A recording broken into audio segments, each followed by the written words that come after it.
dreary night of November.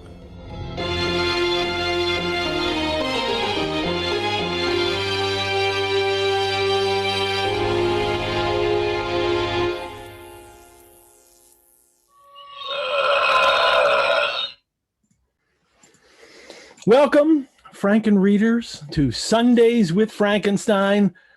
Of what materials was I made that I could thus resist so many shocks, which, like the turning of the wheel, continually renewed the torture? Franken readers, this is episode 12 of Sundays with Frankenstein. We'll be covering volume 3, chapters 4 and 5 of the 1818 edition today. And joining me today is actor and collector Dan Hodge. How you doing, Ed? That is a fine shirt you have on there. Oh, this old thing? Yeah, that looks really nice. When I what I look like. Speaking of what I look like, I actually, with my haircut, I look like myself again. Yeah, now you're looking like you're more like your, caricature there. So well done. Little bits of swag here and there, but good. I actually broke my glass today, cleaning it. I was cleaning it, and it just, I was like, oh no, like in front of all the people who are on back order, you can just smash the thing. Don't know the bionic woman crushing the glass, and she's like, what? I have this power. So, that's what it was today. But I have more glasses that I have to pick up at work. So I will replace it. But for today, I have a different one. I'm sorry you couldn't make Franken cocktails the other night. It was a lot of fun. Anastasia showed, and we had Jennifer Summerfield and Josh Hitchens, people you know from Philadelphia, absolutely wonderful actors. And Leslie Klinger came, and we had a great conversation, especially the back half of that, though. Like the last half hour of it was this really great conversation about Frankenstein with everybody involved. It was well worth it. So, so I'm happy to see you today, though. We get to talk about this chapter today. Yes. And Leslie Klinger, everyone, author editor of what seems to be the reigning favorite annotated in the Sundays with Frankenstein readers. This new annotated Frankenstein. Leslie Klinger will be joining us on April 25th for the last half of the last chapter. So it'll be a lot of fun to have Les here for a show. I had him here for Sundays with Dracula too, obviously, because he has the great annotated Dracula. And it'll be fun to have Les Klinger back again. And also, I look at the chat every week and everybody's wondering what the next Sunday's book will be. And the next Sunday's book will be revealed next week. So next week, I love the tease. Next week I will let everyone know what that is, probably at the mid-break. So next week. So then we'll find out. So drinking anything interesting today out of your Sundays with Frankenstein glass? I do red wine on my Sundays, and there's actually a winery about 5 blocks from my apartment here in San Diego. And I just wandered in and became a member, and it's lovely. It's these folks right here. Wow. All right. That's nice. Yeah. Is that red? Yeah, that's a red. Okay. Yeah. Pettit Syrah. Wonderful. I am drinking today. Well, we had a couple weeks ago, we had a drink called Bride of Frankenstein, because that was when the creature asked for a mate. And so I thought we would use the White Mountain Gin again from Tamworth. And this drink is now called Another Bride of Frankenstein, because we actually get an actual Bride of Frankenstein today. There's an actual wedding between someone named Frankenstein and a woman. So this is another Bride of Frankenstein. And look how lovely that looks, especially with a skull stirrer in it. This is a very delicious drink. It is the White Mountain Gin. The recipe calls for simple syrup and mint, some berries. I used raspberries and blackberries, and a little lime juice. But actually, for the mint, what I did is, because I make my own simple syrup, which is very easy to do, everyone. Equal parts sugar, equal parts water. Heat it and stir it till the sugar dissolves. Then you just put it in the refrigerator. It lasts for 2 weeks. But after I made the sugar syrup, I took mint from our backyard garden. We have an herb garden out back, and I put mint in it and steeped the mint in it. So this is mint simple syrup, and it's really good. I could just drink this, you know, I mean, I'm such a sweet tooth, but so it's mint simple syrup that I used for mine. Muddle the berries and the mint, and I just use a quarter of a lime, and I just squeezed it in, and muddle that all up. Pour the gin in, shake it. I shook it up over ice, and then poured it in. And then you top it with a little seltzer. So it'll be a drink that I'm definitely having as the summer comes in a couple months. But this little straw, as berries get caught in it, I need to get a thicker gauge straw to drink out of. So it's delicious. Thanks to Christina, our chat Igor today, who'll be putting the recipe in the chat. And we also will post it along with the video on our website. So you can get the recipe then. Thanks to Tamworth Distilling and Art in the Age for coming up with this very yummy concoction. You can buy White Mountain Gin at Art in the Age in Philadelphia, and on their site we have a link there that when you go there, the Rosenbach is there as a donation as well, a little donation box. You can donate a little money to the Rosenbach there. So I appreciate them putting that up, and I appreciate the good booze, let me tell you. But we are not just drinking here today. We are also talking about Frankenstein and what we will do every week. Thank you. Look at that. A good spirit has delivered me a straw that will work with this drink. Thank you, Best. That was Super Wife delivering me a straw that will work better in this drink. We're not just drinking here today. We're also talking about Frankenstein. And what we do every week is dissect, anatomize, dismember, and bring back to life this book by Mary Shelley, chapter by chapter, page by page, word by word, as we create our very own conversational annotation of the entire novel. And in doing this, we at the Rosenbach ask you to support us, which you can do by donation. If you're not already a member, I would ask you to join the Rosenbach. The basic membership level at the Rosenbach is called the Mary Shelley level. So that really fits with this show. More about this to say at the mid-break. Reminder, if you're watching on Zoom, the chat is for you guys to talk to each other, have fun. You always do. I love reading the chat afterwards. I can't engage with the chat and this at the same time. If you have a question for us on Zoom, put it in the Q&A box and we'll answer it. If you're watching on Facebook, I can't engage with the chat or answer questions there, but I certainly see them after the show and we'll respond then. So on with the show, because we have some fun here to talk about today.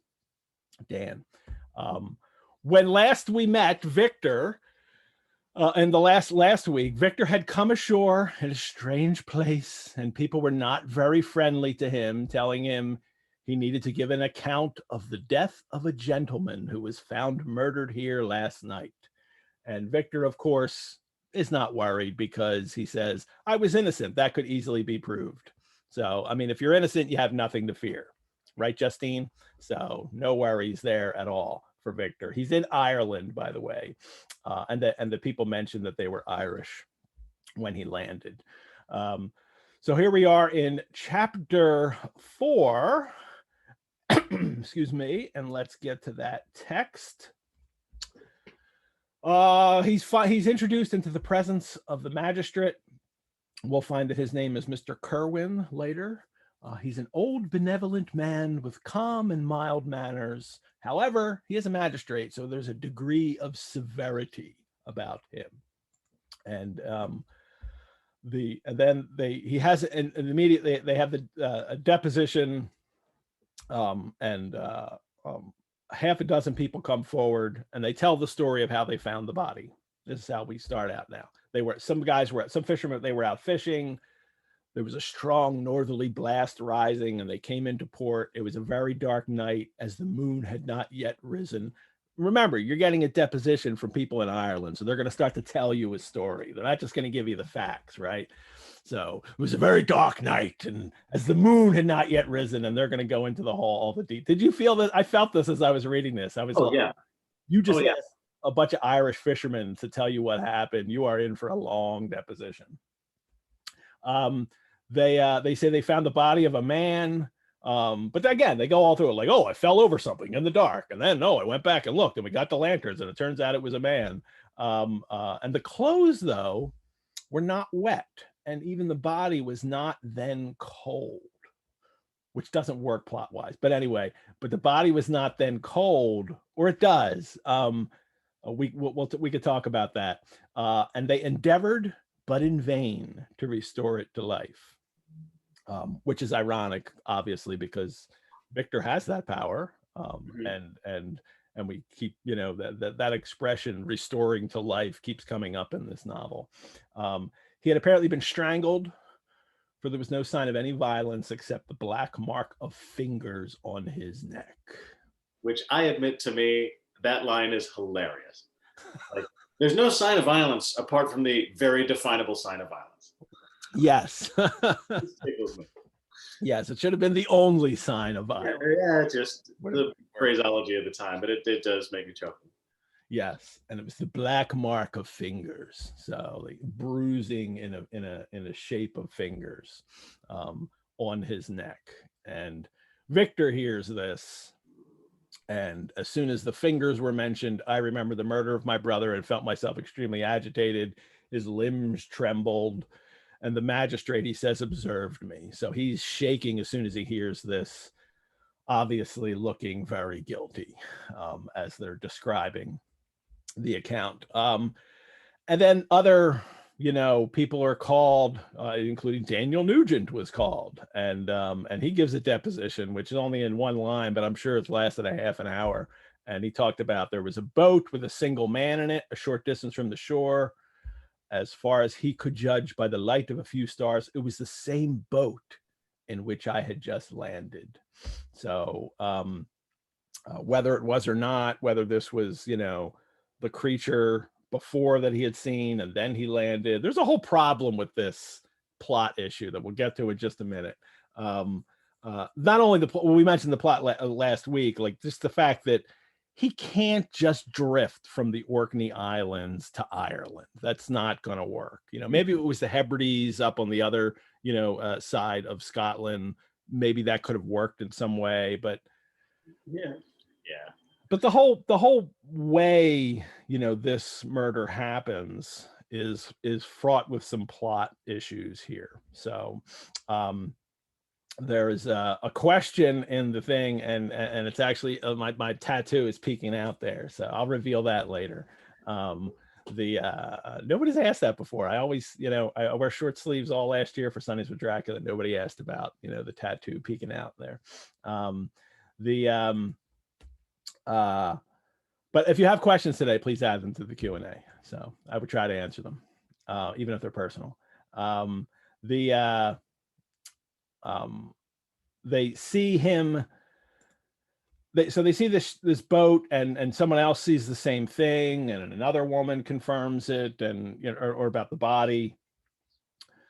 And then they bring Victor in to see the body, and then it is.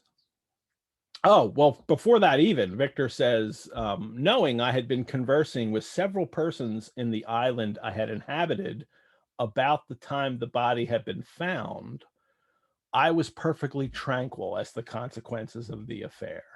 So first that, he knows he's innocent, and I'm tranquil about this being innocent, that kind of false sense of security that he's giving himself, that he should know better, at this point, or should he? Because it's who he is and the kind of station in life and his class that will, I think, change things here.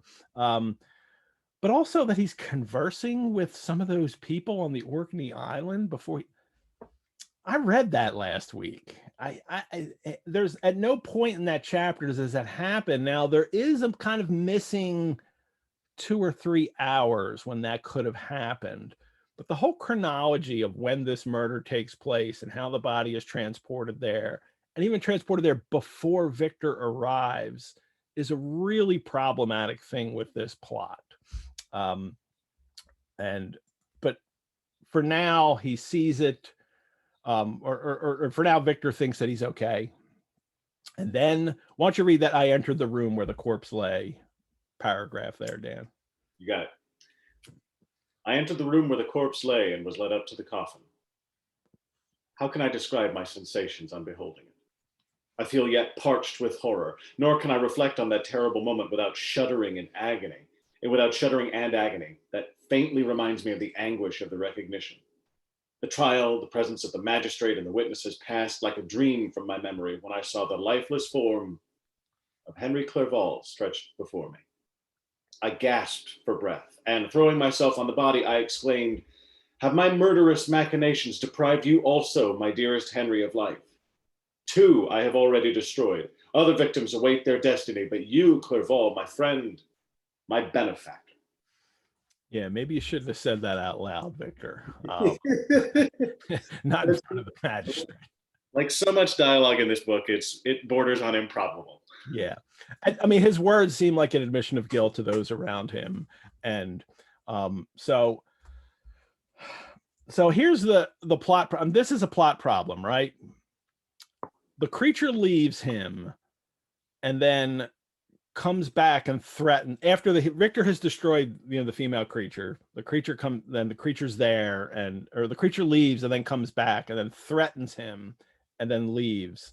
Victor goes about himself on the shore, and then goes in and cleans up and dumps the body, and then drifts out and falls asleep, and then his boat drifts all the way to the Orkneys. So the creature would have had to have gone to get Clerval, and then taken him to a place that Victor was just drifting to in a boat, and dumped the body there before Victor arrives. I mean, it's literally impossible that the creature would know that would, be there. And where's Clerval to begin with? Like, the creature has to go get him, right? That's my biggest question about all this. It's such a stinger moment, and I think it's conspicuously constructed to kind of it's built to take the reader entirely by surprise. Which it actually reminds me of a piece of direction I got once as an actor working on an Agatha Christie play. And I did some really, really lousy stuff. I was not the murderer. I did some really, really lousy stuff, and in this scene, I'm really going after the gal. And we finished, and I turned to the director and said, "I can't do it like that. Can I?" And he goes, "Oh, they'll never remember. If they see it twice, then shame on you. But no, they'll never remember." And this moment reminds me of that, because it's like, if you read the book twice, you see through it. But if you're reading it for the first time, you go, "Oh my God, Clerval, no." And you don't do the backwards math to figure out why it's as preposterous as it is. Yeah, and it's, a matter of, I wonder if first-time readers, if it registers, or if you're just, if you're kind of swept up with it, that you don't know that it's going to happen. That it's only the reflecting on it afterwards. Wait a minute, how would he murder him and get there? But somebody also mentions in the Q&A, and this is interesting, Elizabeth mentioned from Les Klingers, that and actually, in order for this to work, yeah, maybe the creature, Elizabeth G in the Q&A here says that the creature would have captured Clerval ahead of time and then shadowed Victor in his journey, and then had to go and drop the body, like as you see him approaching the Irish coast, go in and drop the body off, and then come, and then leave, and then Victor land. Improbable, but not impossible, if that's, the way you have to figure the plot. But it's all very problematic as a plot point, but as a surprise factor, it works very well. So, hey, someone tell Matt H in the chat that he's on all panelists. He's making a lot of comments and nobody's reading them. And I would recommend anybody watching this video on replay or watching on Facebook. Boy, it is a dream. It is so much fun to watch it live on Zoom and engage in the chat, because there's a whole other show going on while Dan and I are talking here. That is a lot of fun. So, yeah, it's difficult for the plot, but as you said, I don't think people may notice it the first time. And it also kind of, it really drives home that thing it drives home for Victor, and it must further convince him of the fate of his destiny, of how he's out of like he can't control anything. The craziest impossible thing can happen, that will, you know, bring him down, and he has no control or no way to stop it. So thematically, I think it works this way for this novel. And I also think that I don't think that's true of Victor. I think Victor has fooled himself into thinking he has no choice anymore, and the creature is now also contributing to that feeling that he has. Seeing the body, he is, you know, I was carried out of the room in strong convulsions after that little speech that he gave, that he has destroyed his friend, and other victims await their destiny. And there it is, other victims await their destiny. I mean, this whole situation convinces him that I'm on this path that I can't get off. And then he's in convulsions, and then he says he has a fever, and he lay for 2 months on the point of death. And during that, he raved. I called myself the murderer of William, of Justine, of Clerval. Fortunately, as I spoke my native language, Mr. Kerwin alone understood me. Well, I don't know if that's fortunate. The magistrate, the person who's in charge of judging you, is the only one that could hear it. But he says, my gestures and bitter cries were sufficient to affright the other witnesses. And that's his, you know, 2 months then he's in this feverish, raving state. And then he has this kind of Sars of Werther like speech here, you know, but I was doomed to live. And in 2 months found myself as awakening from a dream, stretched on a wretched bed. And if you're playing the, you know, wretch or derivative of wretch drinking game, that's the first of 8 times in today's 2 chapters we get the word wretch in there. So yeah, so we should drink for wretch. Clearly the leading candidate in favorite words of Mary Shelley in this novel. So, and in saying that too, that is, you know, I also like to make a point of that constantly, because as a writer, you know, writers are often pulling from their unconscious, and when they're creating, and that's the word that keeps coming to her, and that is, you know, the mood that she is trying to convey constantly, and that is how she sees these characters and how these characters see the world and their condition, and that's why the word keeps, you know, popping up. So it's not just a drinking game. It is, I think, you know, I'm trying to make a commentary about this novel and how it works and how she wrote it. He's in a wretched bed, and then he finally wakes up. It was morning, I remember, when I thus awoke to understanding. And this sounds very much like the creature when he, you know, describes his coming into existence. I'd forgotten the particulars of what had happened, and only felt as if some great misfortune had suddenly overwhelmed me. I saw the barred windows and the squalidness of the room in which I was all flashed across my memory. He has this moment of being born almost, and there's this past kind of life that had happened, but he only slowly becomes aware of it, right? So, oh, and I missed something just before then, that paragraph before then, the why did I not die? He also says, death snatches away many blooming children, the only hopes of their doting parents.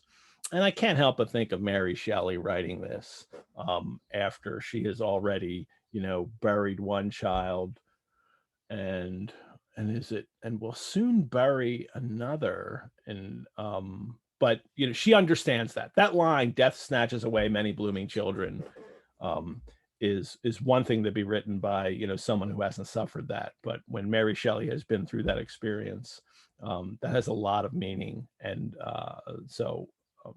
but then Victor goes on just after that, and he says, this is the quote I started the show with, of what materials was I made, and that I could thus resist so many shocks which, like the turning of the wheel, continually renewed the torture. another one of those lines. If I had just quoted that line out of context at the beginning of the show, who said that? Victor or the creature? But clearly of, what materials was I made? Victor's in a different place right now, isn't he, Dan? I think so. He's questioning in some perhaps a bit more philosophical way than he typically does, but then he descends right back into his typical moaning and groaning and agonies and all that sort of thing. But it's also the doomed, like I'm doomed to live, and he is, I was for the last, especially last week, one of the things I was talking about is the creature has now refashioned Victor into his own creation. And that the creature has exerted such power over it. I mean, I'm the master, you're the slave. The creature has reformed Victor into the creature, and they're like the same now. Before they're all these parallels and they're doppelgangers, and now it's almost like they're the same being, because of everything that has gone wrong with Victor's life. So mirrors what's gone wrong with the creature's life, including being accused of something that he didn't do here. But the Victor has this awakening to understanding is not just him it's also him beginning a new life as the creature, beset by all the world. They're the same. I mean, they've gone from like they're connected to now it's like they're the same. And there's other things that'll happen in this chapter too that I think bring that home. But the materials, I thought, really. I think that's an interesting way in. I think this is certainly Victor beginning to identify more and more with the way that the creature has been, and certainly accepting that he considers himself the murderer, which I think is nice. To me, it's interesting in the places in which they diverge, because of course you get into this chapter and here Victor feels as though he's beset by all the world, and yet we're not there yet. But his father shows up and performs the role of a loving, dutiful parent. Yeah. Which is not at all what Victor has ever done. And Victor ignores it. Victor just doesn't even see it. No. The nurse, and now there's a hired nurse that he becomes aware of. This is fun. Go ahead. I love this. This would be Una Merkel in a movie, right? Yeah. Sure. Oh. This sound disturbed an old woman who was sleeping in a chair beside me. She was a hired nurse, the wife of one of the turnkeys, and her countenance expressed all those bad qualities which often characterize that class. The lines of her face were hard and rude, like that of persons accustomed to seeing without sympathizing in sights of misery. Her tongue expressed her entire indifference. She addressed me in English, and the voice struck me as one that I had heard during my suffering. "Are you better now, sir?" said she. Yeah, and the key word in that whole paragraph is class. Class, entirely. It reminds me of the Germans in her travelogue that she writes. Yeah, that there's that class consciousness that these characters have, and it's interesting that I'm not quite sure, Mary Shelley was aware that she's, putting this in there and that would have that kind of resonance, because it actually really works well here with the fact that Victor, even though he's in this wretched bed in this cell, he's treated a heck of a lot nicer than other prisoners, as he will soon learn. And also the result of everything is he's not of their class. And even though circumstantial evidence is against him, just as it was against Justine, it's not going to, they have the resources to go and check where he was, and he will be, acquitted of the crime. But he has advantages that people in other classes don't. But yet also the irony here is he's the one in chains. He's like saying, "Oh, you like coarse, awful woman. You're the one in chains, Victor." Well, but I also think the class is why the magistrate treats him the way he does. Mm-hmm. He speaks multiple languages and there's all this sort of stuff, and he's clearly a man of means and station. And the magistrate listens to the testimony of all these Irish fishermen and all this stuff, but he treats Victor remarkably well, Yeah. for someone in prison and basically convicted of murder. He turns in loathing from her. You know, the whole series of my life appeared to me as a dream. I sometimes doubted if indeed it were all true, for it never presented itself to my mind with the force of reality. Like he's still in this delirium from the fever, and expressing that way. But then he has this, just after that, no one was near me who soothed me with the gentle voice of love. No dear hand supported me. So close to what the creature said earlier in the novel. No father had watched my infant days. No mother had blessed me with smiles and caresses. Or if they had, all my past life was now a blot, a blind vacancy in which I distinguish nothing. I mean, Victor and the creature are not, they're the same. Victor is feeling the exact way the creature is feeling. It's interesting. Some adaptations.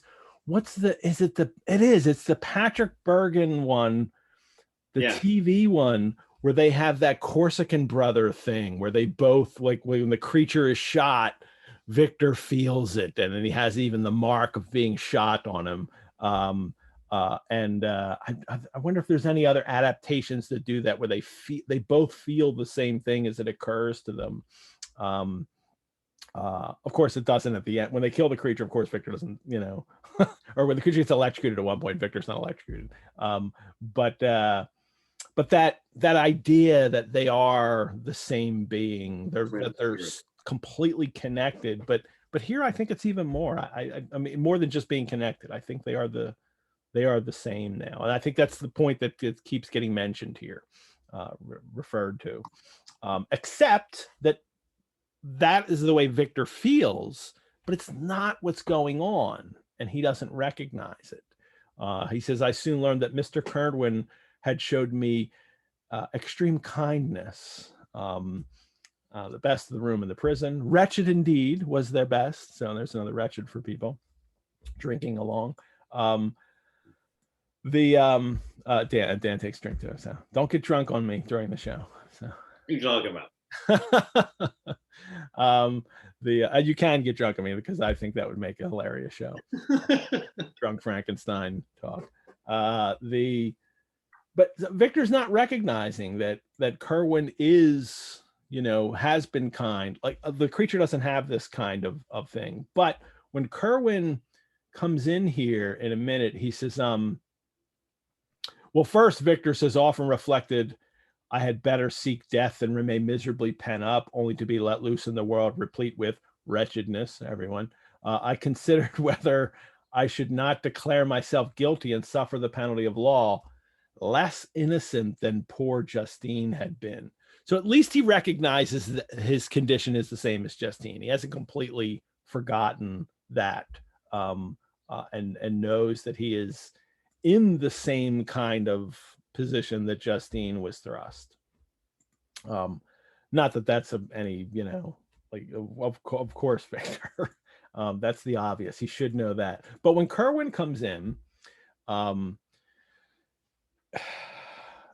he offers him comfort and help to Victor, and I think it's another way that Victor's the creature, because it's just like the old blind DeLacy offering, comfort to the creature, and Victor has the same thing offered to them. They go through the same experiences over and over again. What does he say? I am, by a course of strange events, become the most miserable of mortals. Persecuted and tortured as I am and have been, can death be any evil to me? Who said that? The creature or Victor? Over and over again, we get these reminders that they are, especially now, the same being. They have traveled, the creature has shadowed him for so long, and now they have melded, and now they are the same.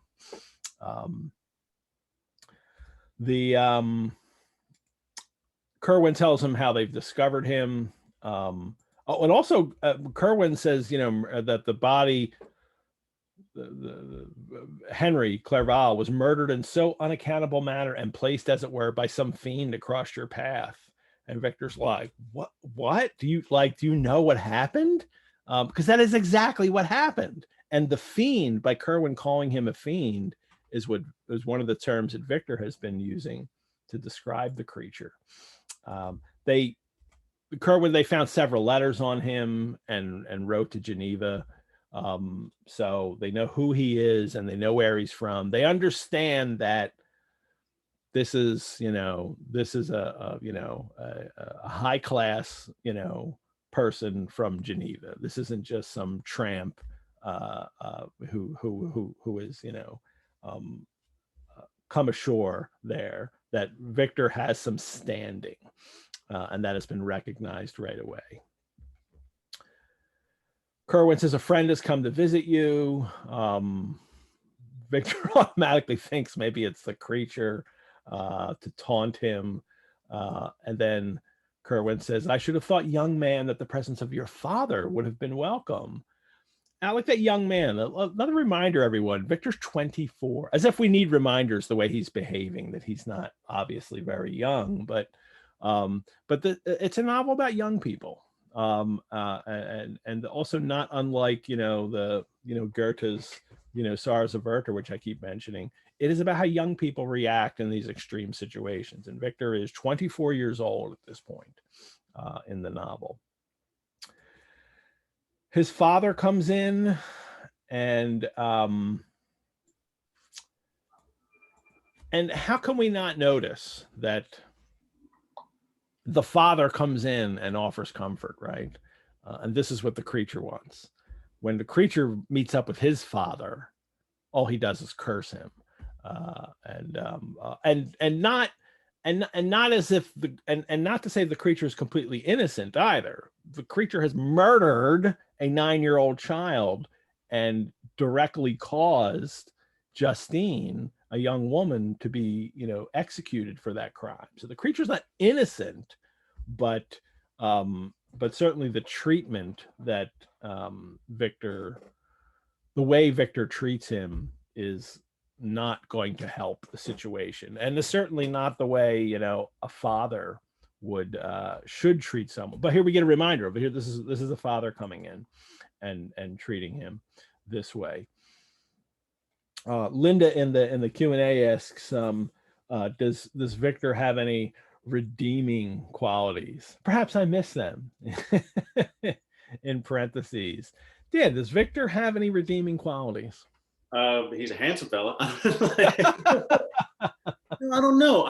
He's such a complicated figure, and I feel like looking at him through our contemporary mindset does kind of make him repugnant. On the other hand, he answers so many of the kind of, I won't say romantic ideals, but the kind of like, for him to be a tortured romantic hero in this period of literature, he falls into that standard, and he certainly has a charisma, I suppose.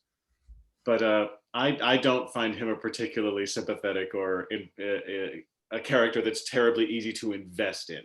Like, I'll be the first one to say these 2 chapters that we're reading right now are the kind that just make me want to tear my hair out, because the world spins around Victor and all he does is lament.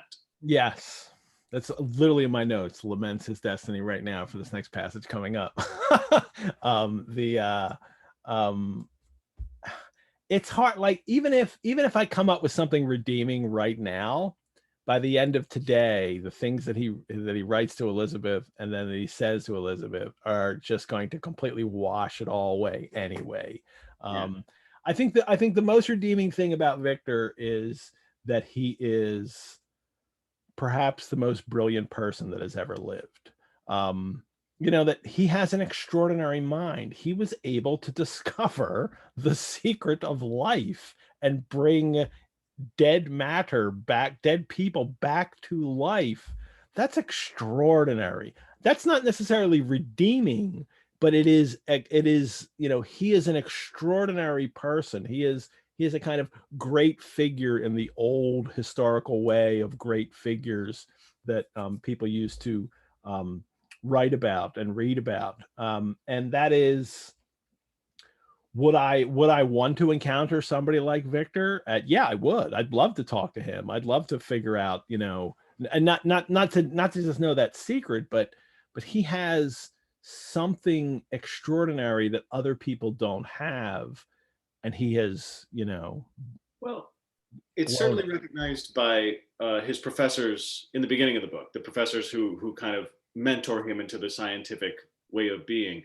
But I think it's sort of perverse that that sort of knowledge, that sort of divine inspiration, is tucked into someone who is so utterly um, unsympathetic in so many ways, who is so counter to what the kind of person you want to have this grand knowledge. I was just reading a bit of the play Amadeus, which is of course made of that wonderful movie, and the one of the cruxes of that film is Salieri is so frustrated. The reason he ultimately kills Mozart is here is this divine gift of being able to produce absolute perfection invested in this profane, sniveling, self-obsessed little man.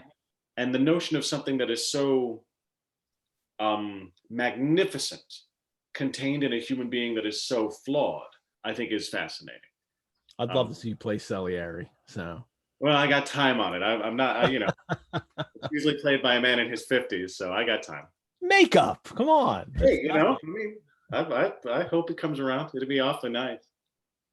All righty. I agree with you that, you know, then that is that recognized genius, but also, you know, how do you deal with a person who behaves this way? Is something that we're all going through for this entire novel here, and especially now because, you know, his father comes in and his father says, "You have traveled to seek happiness, but a fatality seems to pursue you." And poor Clerval, you know, thanks, Dad, for reminding me. But that is the worldview that Victor has now, that something is pursuing him. Well, something is pursuing him, and that is the creature. But that it's Victor's response is some destiny of the most horrible kind hangs over me, and I must live to fulfill it. And then again, it was surely that I might fulfill my destiny, which is now drawing to a close, he thinks, wishing for some mighty revolution that might bury me and destroy me, and my destroyer in its ruins. But it's odd that Victor knows he's responsible for these deaths that has happened, but he's still not taking responsibility in another way, you know, like, I've caused this indirectly. But when he says, but this lament for the destiny, which is twice in 2 paragraphs here, that means you're not taking responsibility. That means you're saying that I am not in control of what's going on. I am just been thrust upon this path. So, and then that line, that the last line I just said, they're wishing for some mighty revolution that might bury me and my destroyer in its ruins. When a romantic writer uses the word revolution, it is, you know, not just, you know, an ordinary word. I mean, they are talking about cataclysmic change. I mean, it is the French Revolution. It is, there will be blood running down the streets, and everything will be different because of this. So that's, I mean, for Victor to use that word is, you know, that's his wish. His wish is that, you know, revolution will come to destroy him and the creature, but that revolution is also going to destroy everything, because that's what happens with revolutions, you know, especially for romantics and the way they see them and the way they would think about them. The assizes come, and if you don't know the assizes, that would be the periodic, usually quarterly, where if you're convicted of crime, or if you're arrested for crimes, it's not just like you go in front of a judge, you know, on some kind of, you know, right away, or some kind of, you know, immediate schedule. There are just times of the year when everybody is brought to the magistrate for the area, and the magistrate for this area is Mr. Kerwin. So this is when all the, you know, it happens. It's probably a quarterly time there.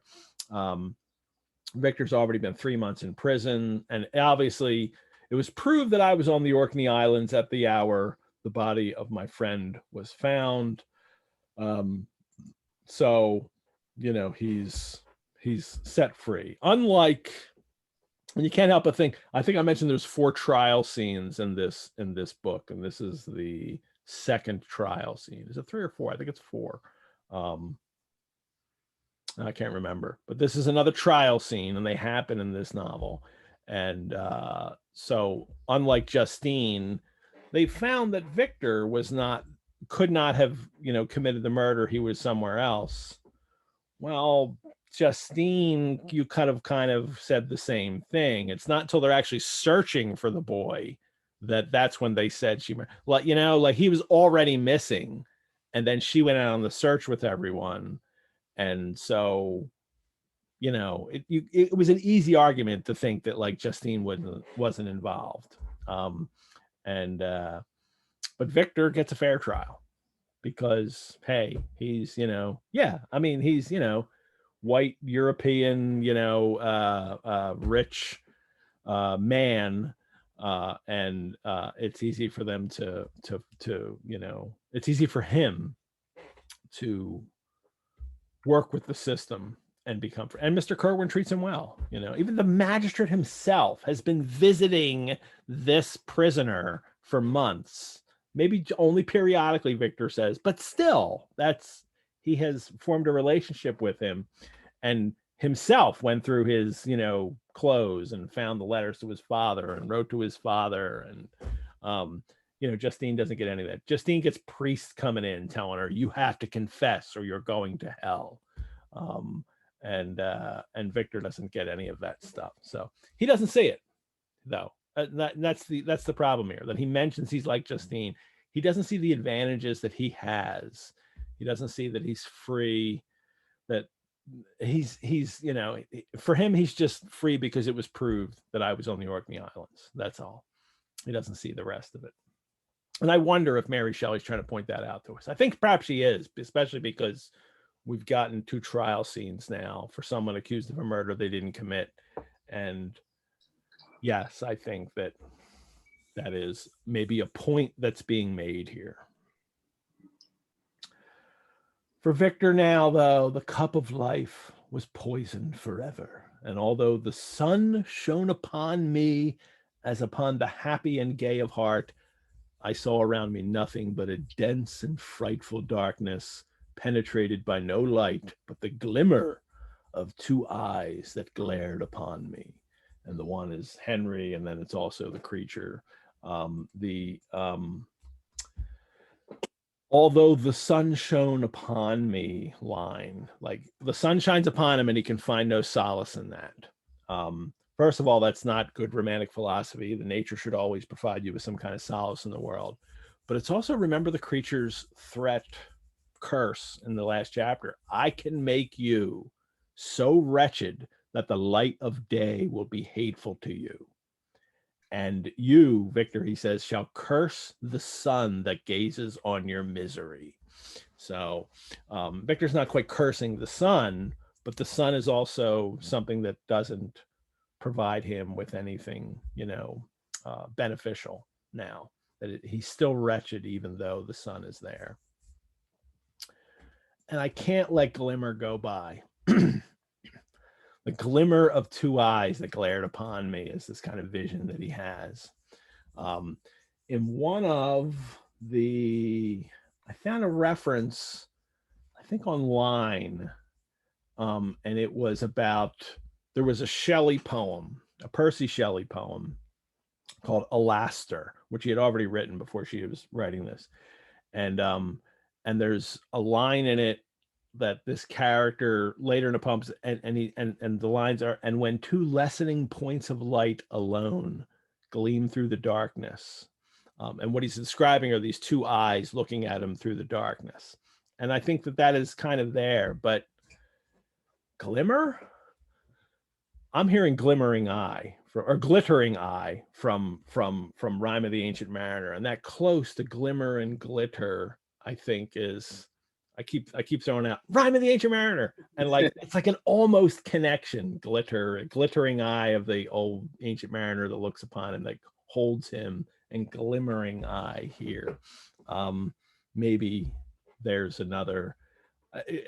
Rime of the Ancient Mariner just keeps, because it shows up, and it overtly shows up where even Mary Shelley mentions it in the notes that I'm referring to the Rime of the Ancient Mariner, or she does other things like, you know, a little weight around my neck, where she's clearly referring to it without spelling it out loud, or saying it out loud. The again, though, I see that glimmer of two eyes that glare. Like I'm transfixed by this thing, just as that cursed wanderer of the earth in that poem is transfixed. So sorry, I always have to mention something that gets close to Coleridge and Rime of the Ancient Mariner. So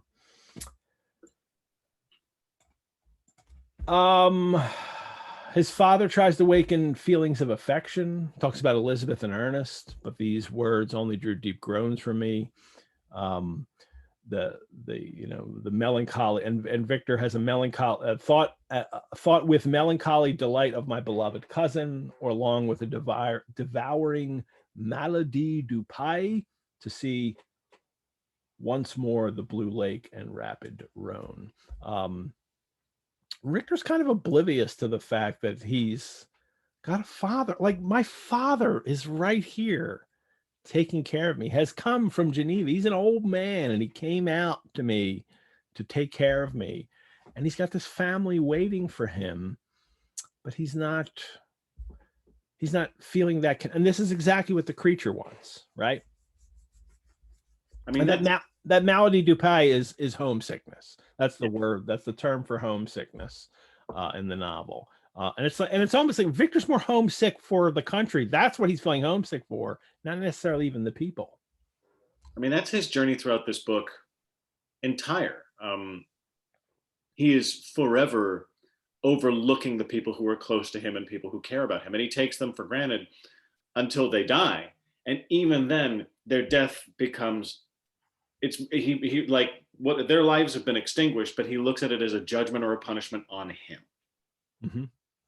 And I think that's so telling of his character. He's almost the ultimate egoist in that way. Yeah. As he quits the prison, he hears somebody say, one of the men say, he may be innocent of the murder, but he has certainly a bad conscience. And he does. And Victor thinks, after William, Justine, Clerval, and whose death, cried I, is to finish the tragedy. His own, like, he's thinking of my own here. And you should be worried about the others in your life. That's the pattern, Victor. There's a serial killer out there. He's killing people who love you. He's not trying to kill you. He doesn't really see that.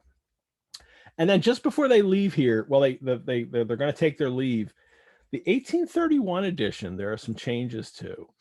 So and somebody's asking me in the Q&A right now, Liz asked, what version of Frankenstein novel would you recommend who's reading it for the first time? I'd recommend the 1818 edition that we're doing, for this, series. There is the 1831. Mary Shelley revised it and made lots of changes. And here's a situation where she made changes. But I think that original, fresh, young version that she wrote is much more interesting than the 1831. But of course there's changes that sometimes I'm going to mention, and this one's fascinating because he's talking in a little bit. He'll talk about how he's remembering. He says, in the midnight, they take the ship. I hailed the darkness. The past appeared to me in the light of a frightful dream. And he remembers things. He says, my memory, my whole life, my quiet happiness while residing with my family in Geneva, the death of my mother, my departure for Ingolstadt. I remembered shuddering at the mad enthusiasm that hurried me on to the creation of my hideous enemy. And I called to mind the night during which he first lived. Well, she rewrites all that. And in this situation, in the 1831, when she has him remember the creation, in a sense. He says, it was necessary that I should return without delay to Geneva. Because he's there with his father now in Ireland, there to watch over the lives of those I so fondly loved and to lie in wait for the murderer, that if any chance led me to the place of his concealment, or if he dared again to blast me by his presence, I might, with unfailing aim, put an end to the existence of the monstrous image which I had endued with the mockery of a soul still more monstrous. The monstrous image, the creature that I had endued with the mockery of a soul. We get so little mention in the 1818. We get one mention of the creature mentioning that he might have a soul, alluding to it. But here Victor says it out loud. But it's not a soul that he's given this creature. It's the mockery of a soul. And that is a really interesting revision she's put in there. Almost an answer to the question that someone would have after reading the 1818 edition. Does the creature have a soul? And is, and here it's no. It is just the mockery of a soul. What do you think of that mockery of a soul line that is in the 1831, Dan? I mean, I think it's in keeping with the way that Victor thinks. We talk about whether or not you posit the question whether or not it answers the notion of whether the creature has a soul, or if that's an answer to the questions that the reader has. And I think this is entirely in keeping with what Victor would say. There is an acknowledgement that there is something like a soul, but he can't give quarter to call it anything other than a mockery. And I think the bit that follows, the image endued with the mockery of a soul still more monstrous, as though to have a corrupted version of a soul is even worse than to have no soul at all. Mm-hmm. Yeah. Interesting change that she made in that later. One of the few changes that I've been like, I'm okay with that one in 1818. I kind of like that idea that she has come up with, to add that to this text. But what we have on here is that, the ship is blown by winds and he has a secret, sin on him that has cursed him. Rhyme of the Ancient Mariner, anyone? And he remembers the creation scene. But also one of the things that he remembers too is the death of my family in Geneva, the death of my mother, departure for Ingolstadt, and then the creation scene. And that, especially that his mother's death, which is a reminder that's so psychologically connected to him creating the creature. Even though he doesn't say that that's the impetus, like my mother died, so I want to overcome death. That happens in some film versions. That happens in the Branagh version. That's his main drive to learn this, is because he doesn't want his mother to die, and he doesn't want mothers to die anymore. But here it's it's key in the novel because it's the dream that he has after he walks away from the creation. He goes and has a dream, and there's Elizabeth, and I embrace, and then, or no, it's my mother, and then we embrace, and and she's dead, and there's it's all weirdly connected in Victor's mind, the death of his mother and Elizabeth and creating this being. And he's still thinking about them all together here. And this is also him again kind of hinting at he has at some acceptance of his own responsibility, because he says the creation of or is that later? No, it is,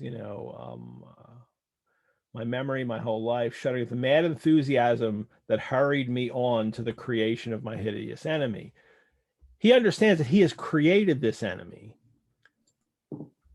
but he's also tempering it with the mad enthusiasm, right? Like, I'm not really responsible. It was a mad enthusiasm that led me to do this. Caught up in it, the heat of the moment.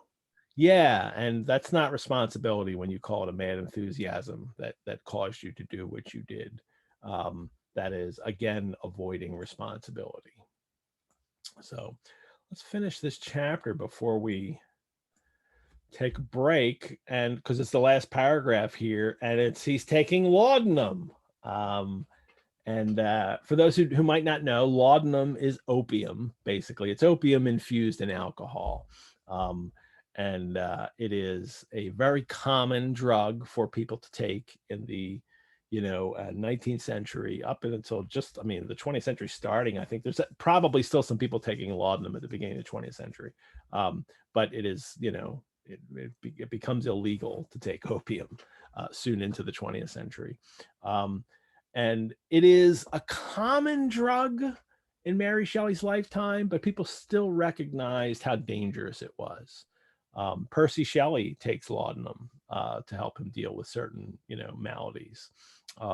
Coleridge was, addicted to opium. Thomas de Quincey writes Confessions of an Opium Eater. I mean, there's a lot of these romantics writing about what it's like to take opium and the reaction that has on you, how it even is connected to creativity, and wonderful things that you can do because connected to the taking opium. But Mary Shelley's also aware that Fanny Imlay, her stepsister, commits suicide by taking opium. That it is not just something that can help you be creative; it is something that can destroy you. And this is what Victor is doing. Well, Victor is dosing himself, and then he even says, "Because I now took double doses." That he is overdosing himself with laudanum in order to sleep. Well, that doesn't help because the sleep is it's just nightmare ridden. And he says, "I was possessed by a kind of nightmare. I felt the fiend's grasp in my neck and could not free myself from it. Groans and cries rung in my ears." It's not providing him with any real rest because it's inducing nightmares as well. Coleridge even has a poem called Pains of Sleep about a nightmare induced by opium. But he says nightmare. And he feels he's being strangled. He's being deprived of air during this nightmare. And I have to mention the Henry Fuseli painting, The Nightmare, now. But I'm only going to do it briefly because next week it is absolutely being referred to in the book. But let me share a picture of this painting. One of the versions of that Fuseli painted, because he painted various versions of this. And here it is. Here's one of them. Make it a little bigger. And it's called The Nightmare. And she is obviously the sleeper hanging over the bed here. And this little incubus character is on her, stomach, chest, diaphragm. He's kind of, and he's clutching something in his hand as if he's taking her breath away. It's certainly a deadly looking painting. The demonic horse is looking in here. People often think nightmare means that the is like a bad dream brought on a mare, a horse, a female horse, but actually the mare in that nightmare word actually comes from something else. Mare comes from an old English word, M-A-E-R, that actually is an incubus, is something that comes and possesses you, some kind of demonic spirit. So, which is what he is. And this little being is here on her. But this nightmare that Victor, this is when Fuseli painted this is the picture, this is the image that people carried for decades and decades after he painted it. And he painted different versions of it too. That this is what people thought of when they thought of nightmare, and it's reused. People, there's all kinds of parody versions of this painting, so we know how much it affects popular culture at the time. But this is the idea of what a nightmare is. It's something demonic comes and takes your breath away while you're sleeping. And that's kind of what Victor is describing here, because he describes the creature as, strangling him in this nightmare, that he's losing his breath, and he calls it a nightmare. And in the original text, the 1818 text, it's still a hyphenated term, nightmare. But I want to mention this now because I'm going to come back to this next week when we talk about the death of a character and how that is kind of personified in the novel by this painting. And there's a bigger connection too, in that Henry Fuseli, who painted that, Mary Wollstonecraft, Mary Shelley's mother, was in love with Henry Fuseli and tried to convince him to have a relationship with her, but Fuseli was married and said no. And then Mary Wollstonecraft even proposed, well, I could just come and live with you and your wife, and we could all be together. She kind of proposes a kind of open marriage, and Fuseli rejects her, and she is quite distraught over this rejection. I can't remember, because twice Mary Wollstonecraft attempts suicide, and once is clearly over Gilbert Imlay, who has abandoned her with a child. I think I can't remember if the rejection from Fuseli either causes her to attempt suicide or at least to think about it, but she's quite distraught over it. Maybe somebody, I'll next week I'll know when I talk about this story. So there's actually a connection with that painting, the artist of that painting, which is hinted at, and it's kind of described in the next chapter in this novel that we'll hit, or 2 chapters that we hit next week. And it's connected to Mary Shelley's mother. And Mary Shelley knows this about this painting. So that's a fun one that we'll explore more next week. That's the end of this chapter, and we're a few minutes past the top of the hour. Let me take our little mid-break here and remind you all that we bring Sundays with Frankenstein to you for free, as we did Sundays with Dracula last year. So if you'd like to donate to the Rosenbach, you can do so at our website, but why not become a member? Members of the Rosenbach get free and exclusive access to some programs, plus 10% off of any of our reading courses, 50% off any paid Rosenbach programs, one of which I will tell you about in a moment.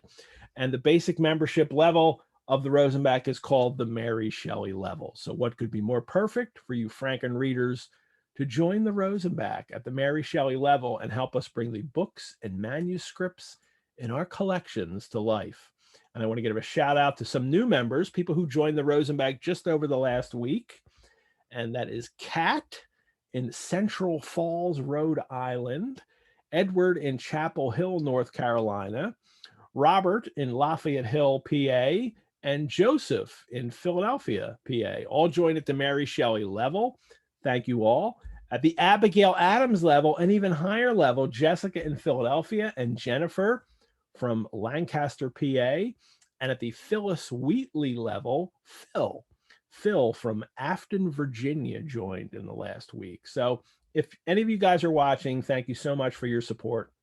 And to anyone who has joined the Rosenbach or given a donation, thank you. Your support helps me make this show, but also helps the Rosenbach continue to create programs and care for our collections. So thank you all very much.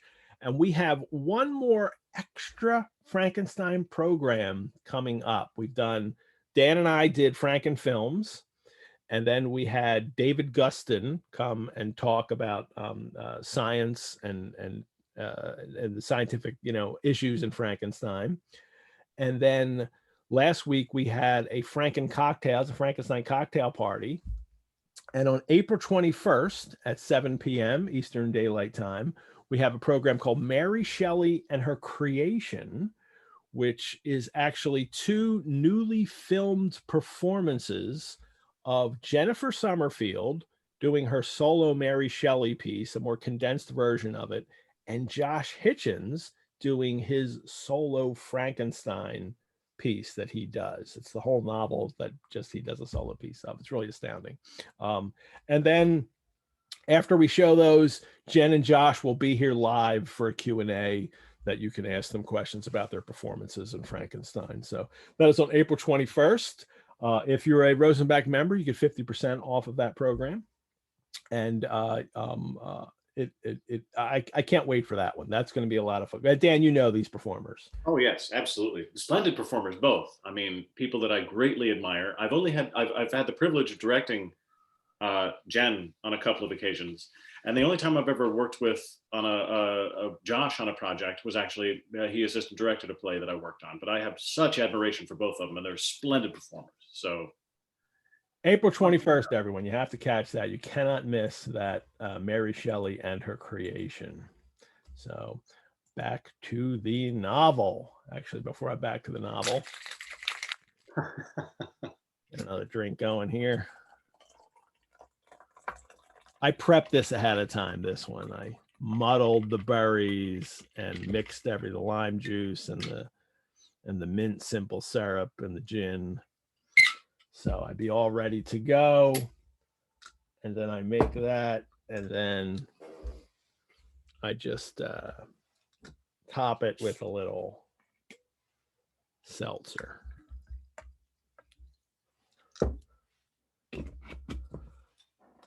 It is a delicious drink. You're watching the Alchemy Live, folks. You're watching it live.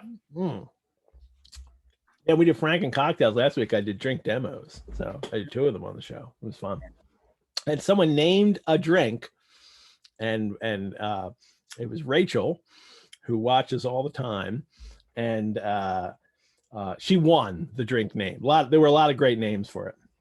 And the 2 best were, one from Vanessa was called Geneva Sunset. I thought that was a great name.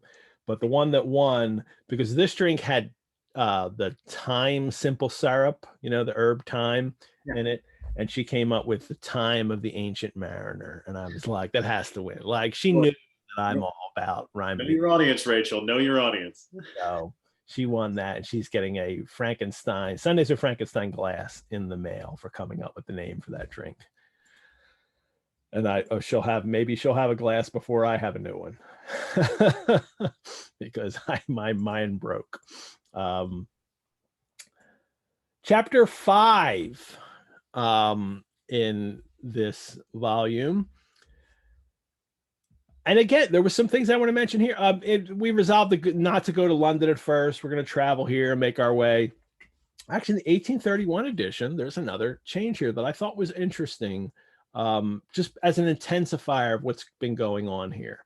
The first paragraph in the 1831 includes the lines, I abhorred the face of man. Oh, not abhorred. They were my brethren, my fellow beings. And I felt attracted even to the most repulsive among them, as to creatures of an angelic nature and celestial mechanism. I mean, this is something that the creature aspires to when he sees people, that they are, beautiful, and he wants to be like them. But then Victor says, but I felt I had no right to share their intercourse.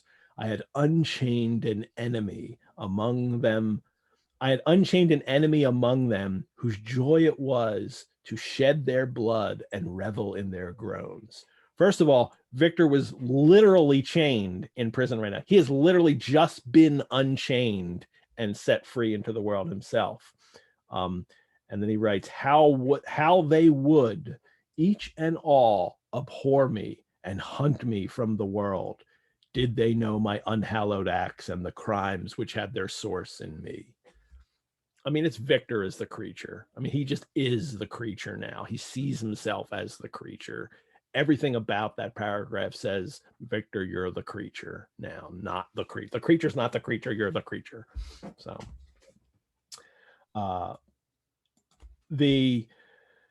and the third paragraph that he mentions, he still recognizes at least that he has parallels with Justine. Justine, poor unhappy Justine, was as innocent as I, and she suffered the same charge. She died for it, and I am the cause of this.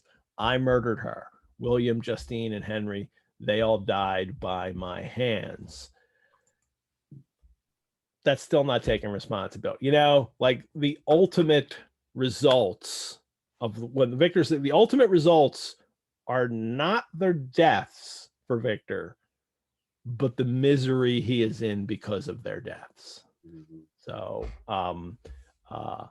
that is the problem with Victor all along. That it's the misery that it's causing him. That's the problem in him not being able to take responsibility for these. And then we get another, I avoided explanation. Like, why am I not just telling my father and Elizabeth what's going on here? I avoided explanation and maintained a continual silence concerning the wretch I had created. I had a feeling that I should be supposed mad, and this forever chained my tongue when I would have given the whole world to have confided the fatal secret.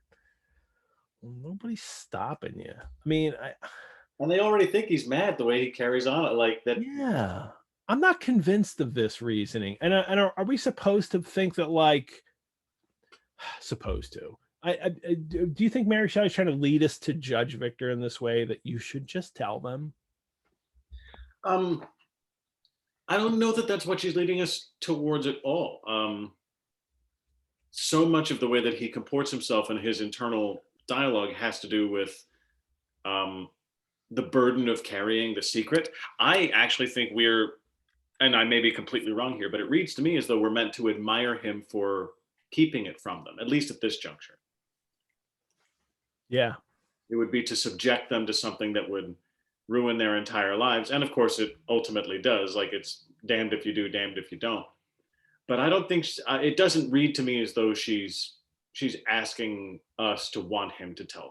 I guess I'm just so unconvinced by they're going to think I'm crazy. Really? Like, yeah, like, you're right. Don't they already? But by the things that you talk about, but how does that hurt your standing within your family? Like they will take care of you then.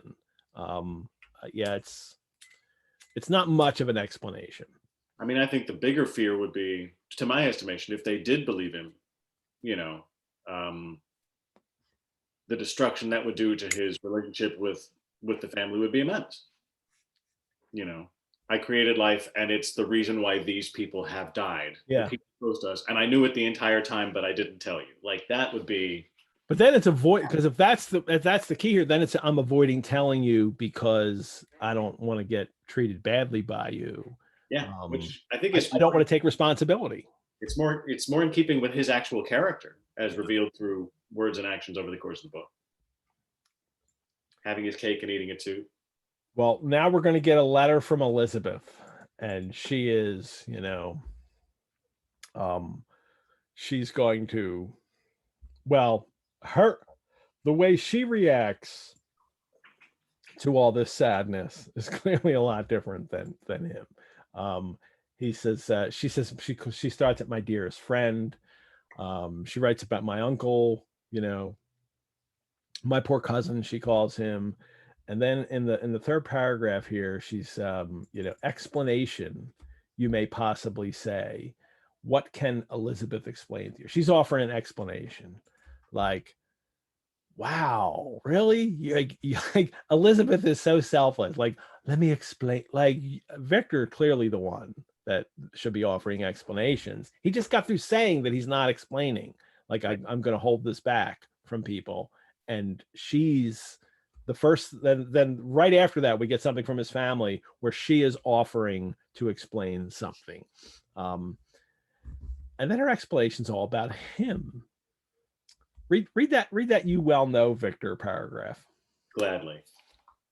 You well know, Victor, that our union has been the favorite plan of our parents since our infancy. We were told this when young and taught to look forward to it as an event that would certainly take place. We were affectionate playfellows during childhood and, I believe, dear and valued friends to one another as we grew older. But as brother and sister often entertain a lively affection towards each other, without desiring a more intimate union, may not such also be our case? Tell me, dearest Victor, answer me, I conjure you, by our mutual happiness with simple truth. Do you not love another? So that's her explanation at first here. And that's actually not the about Victor, because that's about both. That's about their relationship. She starts with you, but then it's we, our mutual happiness. Like, this is her concern. First of all, she thinks if there's an issue here, how does that affect us as a couple? And and then start reading at least half of this next paragraph. Yeah, my pleasure. You have traveled, you have spent several years of your life in Ingolstadt, and I confess to you, my friend, that when I saw you last autumn so unhappy, flying to solitude from the society of every creature, I could not help supposing that you might regret our connection and believe yourself bound in honor to fulfill the wishes of your parents, although they oppose themselves to your inclinations. But this is false reasoning. I confess to you, my cousin, that I love you, and that in my airy dreams of futurity, you have been my constant friend and companion. And one more sentence. But it is your happiness I desire as well as my own. When I declare to you that our marriage would render me eternally miserable unless it were the dictate of your own free choice. Man, you have traveled, you have spent, you last autumn, you might regret your self-bound in honor, your happiness, your own free choice. It's all about, like, she is completely concerned with him. It's not all we had volume, the first chapter of volume 3, we have this Victor is faced with, his family and what he has to do. And it's I all the way through his speech. And Elizabeth gets the chance, and it's all, first it's we, and now you. That she's selfless. It's the actions of someone who genuinely loves another person, to like the completion of wanting their happiness more than their own, more than the individual's own. I also love this, and it's this letter, I read it 2 or 3 times. It is so beautifully constructed for me, and so so simply and graciously put. And I couldn't help thinking back to whatever that damning compliment Victor paid her back in the day, where he's like, she excites my genuine affection, or whatever he said. Yeah, she's just so neither here nor there. And the beauty of the statement, I confess to you, my cousin, that I love you, and in my airy dreams of futurity, you have been my constant friend and companion. Like, there's something so direct and simple and clean and genuine about it that just, it cuts right to the bone. It's arguably one of the most, if not the most, directly affecting and most purely stated sentiments of genuine affection in the book. Mm-hmm. I love it. Bunch of people jumping in here too. Interesting that he keeps claiming no one will believe him, given that his tale is framed as him telling the story to Walton. Does that influence how we should read this? Interesting. That's true. I hadn't really thought about that he's saying, I can't tell these people think I'm mad. That's what this whole book is. I'm telling my story to somebody. That in the end, at least, he realizes, I just have to tell the story. But along the way, he was, afraid that not to. And he actually, we'll hit a moment when he does tell the story in court, and he is thought mad. So his dreams, his fears come true, that when he does tell the story, people do think he's mad. Jody writes, as a woman at the time, would she have been able to withdraw from the commitment? Is this her way of trying to let Victor, to tell Victor she doesn't want to marry him, but she can't prevent herself? I don't think those issues really come up here. It is when you are bound to marry someone in the past, in this age, in the 18th and 19th century, you can't just walk away from it without consequences. It has to be agreed upon by both parties, and if it's not, you could be sued, and because it is damaging to someone's reputation that you have then dumped them. I don't think the novel's really dealing with those issues, and especially Mary and Percy's world. They're like, none of that stuff matters to them. Married, that doesn't matter. Let's just run off together. I think that's the world that she pictures herself in, and she's created a world where these characters have a choice. And this is clearly one of the things that Elizabeth says to him, that he has his own free choice. I'm gonna get a little more on that, but there's another comment here from Elizabeth G. She says, what do you think of the viewpoint of this story as a family, and how they deal with a member suffering from mental illness, especially for the time? I feel like they treat him with compassion and understanding extraordinary for the time. I agree, and I think that it is a time when the early 19th century, especially, when dealing with mentally ill people, that how we do that has been changing, and how you should approach people with care and compassion, and maybe that will help them rather than forcing them and chaining them up and pursuing extreme measures to change them. That you are seeing people propose these kinds of methods to treat the mentally ill. But I think, and you mentioned that, Elizabeth, that it's more about family. I think that's really what it is. It is about, in this novel, it is the family life and the ideal of families together and sharing their experiences and being there for one another and taking care of one another.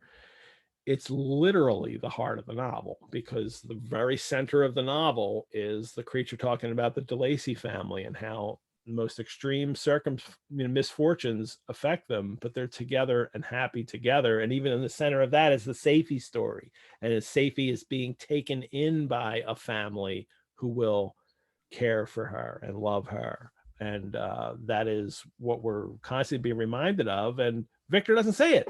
That's his issue. He doesn't see it. He has a family that he could admit everything that's going on. And if he's insane, you're right, they'll just take care of him, because they do that. The Frankensteins are a very nice family. They take care of each other. They take in, abandoned cousins and care for them. Or if you read the 1831 edition, it's just an orphan girl, not even related to them, that they will take in, and Elizabeth. They will care for them.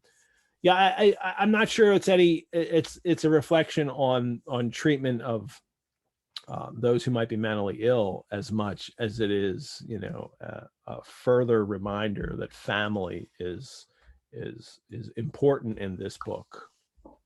But that one thing that Elizabeth mentions, your own free choice. Victor certainly doesn't think he has a free choice. He thinks it's destiny. He thinks it is fate or mad enthusiasm, even if it's not destiny. That Elizabeth recognizes he has a free choice in this novel. And this is like a clear signal to me from an author that, hey, reader, other characters even recognize he has free choice. And he keeps talking about destiny. And that's a question. And I think the answer is yes, he does have a choice, and he keeps choosing things that, don't work, chooses to leave his family, chooses, to create a creature, chooses to not create the other creature. It's not destiny. He's been making choices all along. And of course, it's the woman in the novel who recognizes that, not the male romantic creator doesn't recognize that. So, sorry, that was a lot there, Dan. I had to get all that out. But your own free choice is just such a ring in the bell for me, that, and Victor doesn't see it, because his response, well, she almost concludes this letter: be happy, my friend, and if you obey me in this one request, remain satisfied that nothing on earth will have the power to interrupt my tranquility. Like, she's like, just be happy. It's all about, I just want you to be happy. And Victor's, after he reads this letter, all he can think of is the threat of the fiend. I will be with you on your wedding night. And then he says, such was my sentence. On that night would the demon employ every art to destroy me and to tear me from the glimpse of happiness, which promised partly to console my sufferings. On that night, he had determined to consummate his crimes by my death. Like, he reads this letter from Elizabeth, and it's me, my, like, oh my God, Victor, it is just insane. You're right. Don't tell anybody, because you're insane, and they all know. Or don't, it doesn't matter, because that he cannot register this, you know, he cannot realize this. It's just all so blatant. It doesn't cause him to think of Elizabeth and their relationship.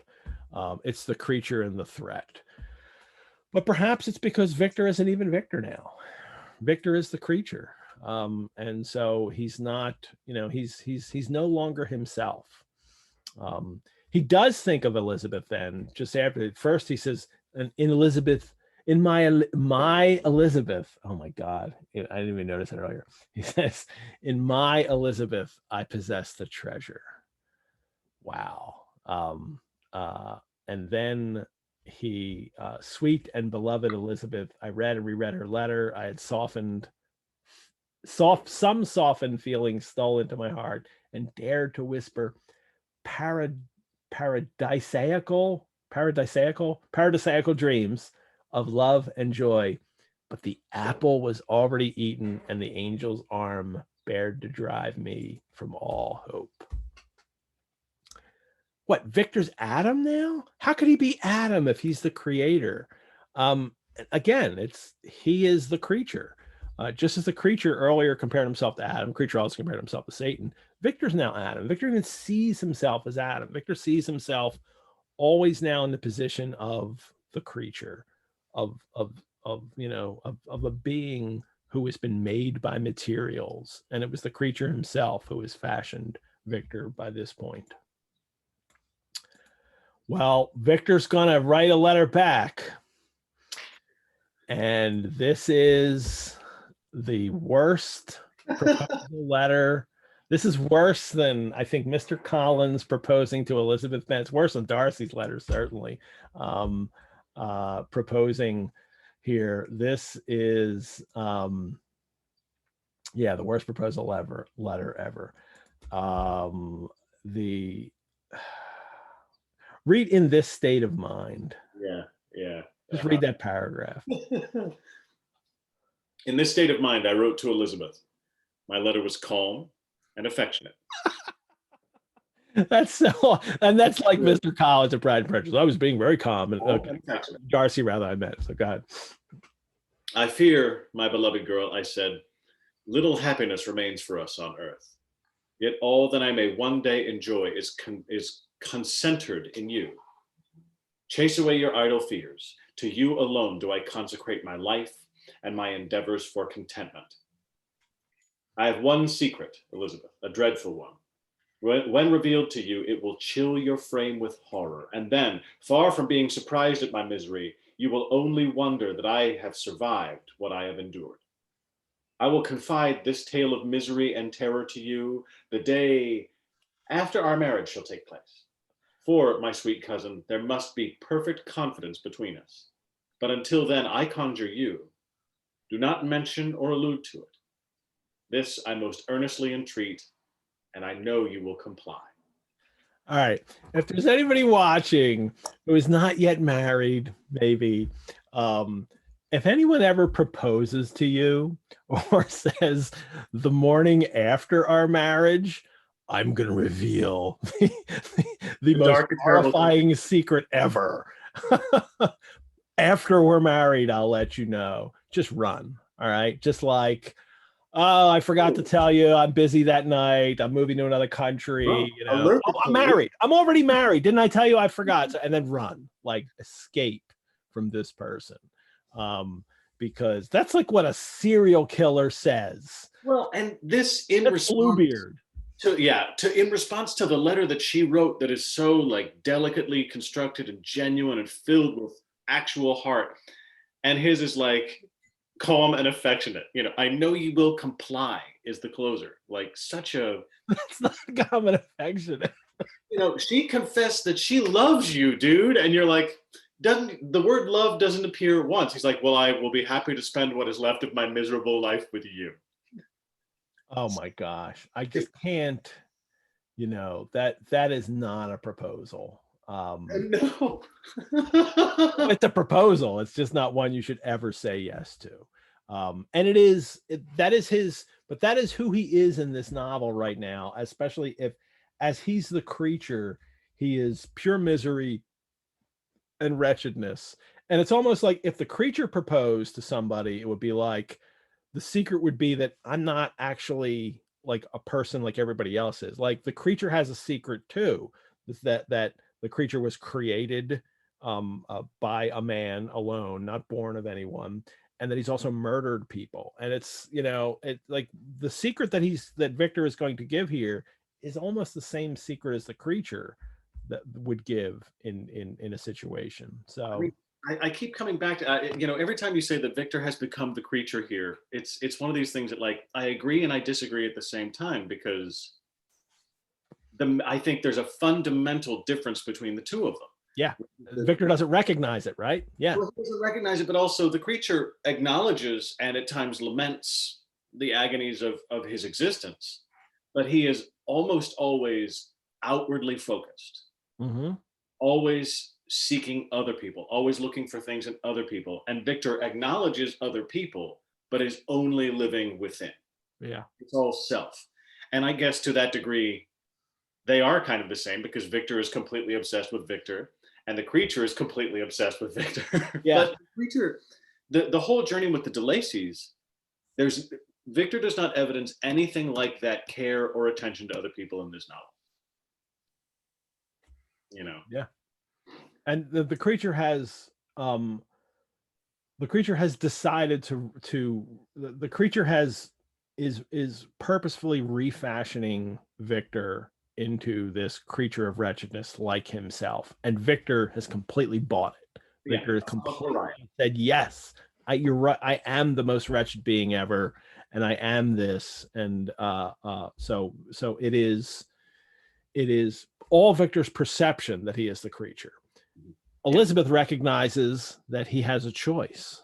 Yes, and Victor doesn't know that. So, well, he's finally home, but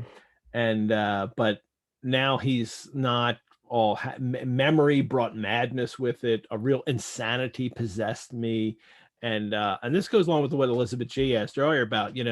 Here is Victor kind of going insane in front of his family. I was furious and burnt with rage. And they take care of him. They treat his mental illness not with lock this guy up, but let us care for him and bring him back to his senses. Elizabeth alone had the power to draw me from these fits, he says. She wept with me and for me, but of course, for the guilty, there is no peace. Victor's completely unhinged. Elizabeth calms him.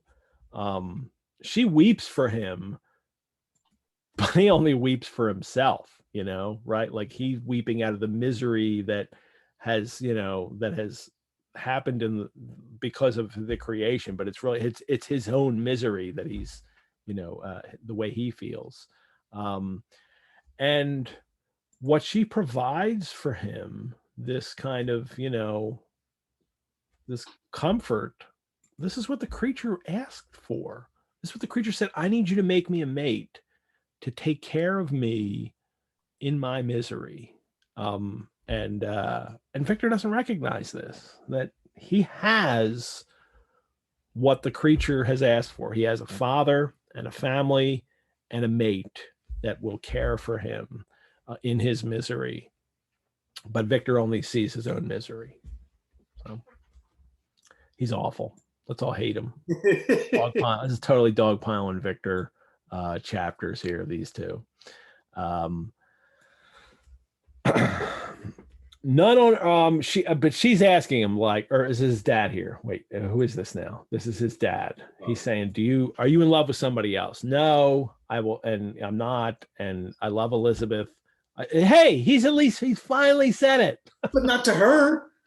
He says it to his dad. He said it to his father. Tell her, dude. I look forward to our union with delight. That's the one. I look like such a clown. That's not the way you're supposed to. Yeah, I don't think you do. And he says, I will consecrate myself in life or death to the happiness of my cousin. And his father recognizes it. It's not even like his father's like, my dear Victor, do not speak thus. Like, yeah, his father at this point should really be like, a fast marriage isn't really the solution here. You need to be, we need to take care of you. You need to be made sane again. Um, but what his father offers him, like, let us only cling closer to what remains. Read that. That's just gorgeous. Yeah. My dear Victor, do not speak thus. Heavy misfortunes have befallen us, but let us only cling closer to what remains, and transfer our love for those whom we have lost to those who yet live. Our circle will be small, but bound close by ties of affection and mutual misfortune. And when time shall have softened your despair, new and dear objects of care will be born to replace those of whom we have been so cruelly deprived. That's lovely, and that's something that Mary Shelley recognizes herself, and that she has had those losses. She has had a child die. She's had a stepsister die. She's had a mother die in her child. I mean, she's this is but it's this ideally this is what the family should do. Well, and the direct allusion to, like, there will be more lives that come among us if you just marry her and have some children. Like, the notion that, like, having the kids will give them something joyous to focus on. Yeah. And this is the advice from his father, and Victor just doesn't, his father's advice is to embrace the family, but Victor responds by remembrance of the threat return, like, I shall be with you on your wedding night, which just happens again and again in this. In the 1818 edition too, those words are all in caps. Every time the I shall be with you on your wedding night returns, like Victor remembering it, it's all in caps. It is, that's what he thinks of. I should regard the threatened fate as unavoidable, but death was no evil to me if the loss of Elizabeth were balanced with it. And I therefore, with a contented and even cheerful countenance, he's insane, agreed with my father that if my cousin would consent, the ceremony should take place in 10 days, and thus put, as I imagined, the seal to my fate. So he's saying that his response is that I'll happily marry if doing so will seal my fate, death. Like, it is Victor's, the creature has put him in a position, and intentionally, where Victor is completely unhappy and cannot overcome that. Even though these other people are trying to help him overcome that, he can't. He says, the great God, if for one instant I had thought what might be the hellish intention of my fiendish adversary, I would rather have banished myself forever from my native country and wandered a friendless outcast over the earth than to have consented to this miserable marriage. But if possessed of magic powers, the monster had blinded me to his real intentions. Like, what? It wasn't magical powers that the creature used on you. Like, oh, he's so magically powerful that he is like, it's all you, Victor. He didn't trick you. He didn't use any powers over you. He said, I shall be with you on your wedding night. And I feel like the creature knows Victor's not going to get it. Absolutely. Absolutely. The creature knows it better than he knows himself. Victor's going to think, oh, my wedding night, you're going to kill me, right? And he doesn't get the threat. The creature doesn't have magical powers that convince you, like, to be. It's the Victor is just lost at this point, but he's lost in his own misery. And this is where the creature has put him. And then it's like, but I concealed my feelings by an appearance of hilarity. Like, he is really acting crazy here right now. And his family, well, and I think both his father and Elizabeth believe that the marriage will calm him. The marriage will cure him. It doesn't work, by the way. It doesn't, and even today this still happens. People constantly, well, if you know, it's the Beauty of the Beast thing, right? Well, if I love the beast will transform. No. If you love a beast, the beast is still going to be beastly. Yeah. And Victor is not going to be cured by a marriage. It is, you know, because he has other things he has to work out. But they're planning the wedding.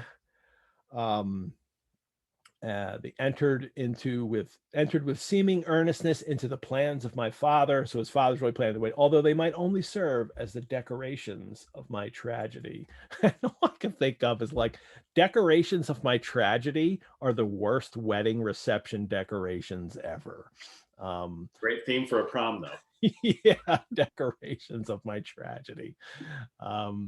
So that's how he's thinking of this wedding. I took every precaution to defend my person in case the fiends should openly attack me. I carried pistols and dagger, and I was ever on the watch to prevent artifice. Yeah, I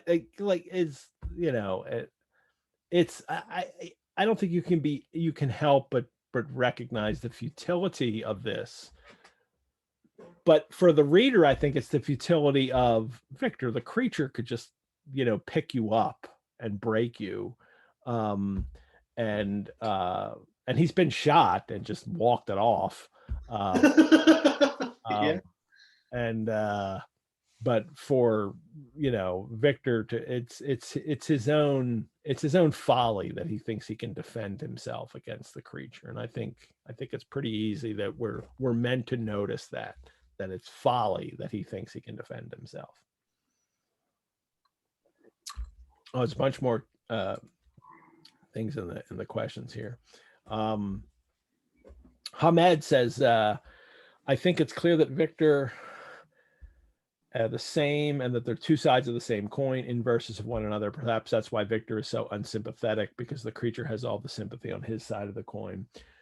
Victor and the creature. See, and that's where I think it's even more complicated than that, because I think that's the way, this is what I've been trying to talk about. It's not that they're even like different sides of the coin. I think that that's the way they started, and now the creature has caused Victor to think that they are the same. They're actually the same side of the coin, not two sides of the same coin, if that makes sense.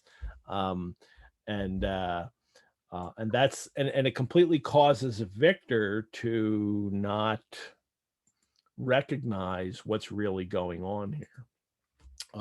Danielle asked, do you think that Hegel's lordship bondage dialectic influenced Mary Shelley's depiction of the relationship between Victor and the creature? Absolutely. Yes, of course. I don't know, Danielle. Hegel's Frankenstein and Mertat, whatever that thing is. Yeah, of course. Yeah, I don't know. I'm sorry. That's a good question, and it's not because not to make light of it, because Mary Shelley is unbelievably well read and really is very much in tune with thought and philosophy and science and literature and everything going on in her lifetime. And that if there is something out there, I don't know if she's read this or been in conversations about any kind of Hegelian ideas or philosophy, but that is, it's always worth thinking about. If something was alive in that time period and something was being written about and people were reading about it, to do a little research and to see if Mary Shelley was also aware of that, because she very well may have been aware of those kinds of things. So but I don't know, and I'm not going to pretend that I do. So, although it'd be funny if I did.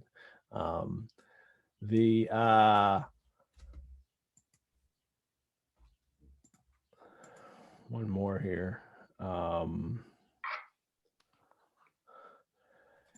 Adrian mentions that a house was purchased for us near Cologne. It seems Mary Shelley makes reference to the genesis of this text there.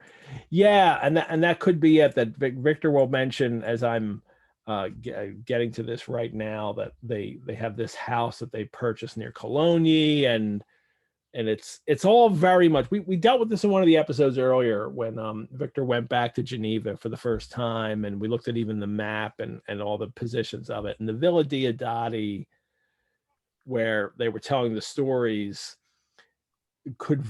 is so close to where, and the cottage that they had is so close to where he positions the Frankenstein's home outside of the city,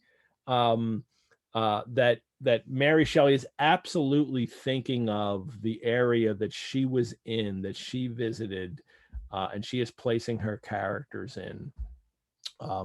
Here she has, first it was, well, for the wedding, Elizabeth seemed happy. My tranquil demeanor contributed greatly to calm her mind. I mean, this is really like unreliable narrator territory here. That I'm sure I'm sure you did not have a tranquil demeanor, Victor. But then also the reminder of perhaps also she thought of the dreadful secret which I had promised to reveal to her on the following day. Well, I'm hoping she's not thinking of that as she's getting married. That they passed the afternoon and night at Evian, and then he mentions that we returned to Cologne the next morning, that they're staying in this place near there that they have bought. It is Mary Shelley is writing about putting characters in a place where she was herself, and knew, and very well knew that area that they're all living in.